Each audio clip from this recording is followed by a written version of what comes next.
Hello, my name is Victoria. And my name's Megan. Thank you for joining us today while we talk about the victorious National Supreme Racial Inequality Movement, better known as VNSRM.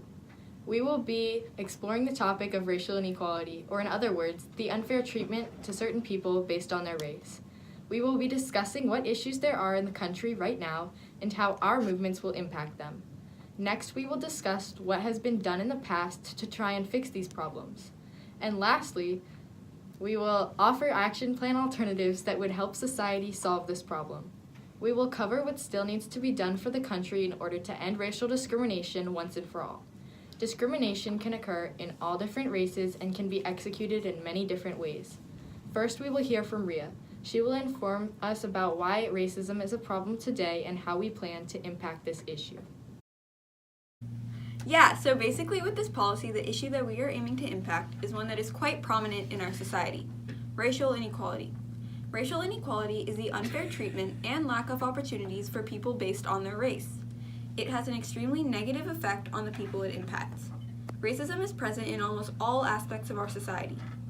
These normal opportunities that most people have, those minorities or racially discriminated groups of people don't. It brings up the question of why is it okay to treat one race as the inferior of another race? And many people have tried to answer that question.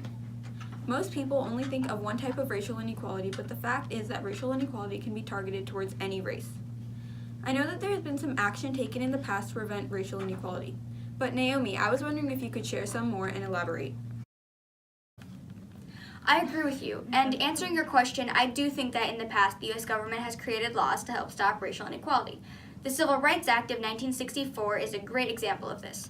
This act helped stop racial inequality in education, the housing market, in voting rights, and in the general public. Another example of this is the Fair Housing Act. This act creates the housing market even more equal by honing in on the racial inequality in that area of life. An act that has been made recently is the No Fear Act. This act protects the rights of whistleblowers. Whistleblowers are people who tell the government or a group of people in charge about the violation of a law. In this case, the violated law is one that relates to racial inequality. This act protects whistleblowers' rights by making it so that the person who tells on the violator cannot be fired or hurt. That's why it is called the No Fear Act. The whistleblower is protected from fear. I still don't think that all those acts prevent this ever-growing problem. Now we're going to go on to our next guest, Sasha. And she will tell us what still needs to be done to solve this problem. I still don't think that all those acts prevent this ever-growing problem. Still, more acts and policies need to be made so that racial inequality can be stopped completely. An example would be improving the Lilly Ledbetter Fair Pay Act. This act mainly focuses on making all races having the same amount of pay from their jobs. We want to make sure that both females and males are focused on equally because not only females get treated unfairly. Different color males don't have the same pay as white males. When this does apply to females, the act should not be only focused on female gender but on both. This act helps keep the two genders equal and at the same time keeps all the races equal among the workplaces. Now that we have heard from everyone today, we will hear from Megan to close off the segment. Alright, so racial inequality is a monumental problem. People might think that this is an issue of the past, but it is actually still an incredibly prominent problem in today's society.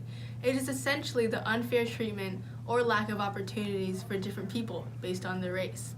Racial inequality is present almost everywhere, at work, at the bus stop, even in schools, and in many more places too. Although laws in the past have tried to eliminate racial inequality, those acts still don't prevent the ever-growing problem. An example of a law in the past would be the Civil Rights Act of 1964.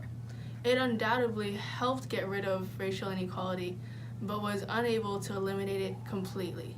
More acts and policies, such as the Lilly Ledbetter Fair Pay Act, still need to be made and revised to effectively ban racial inequality once and for all.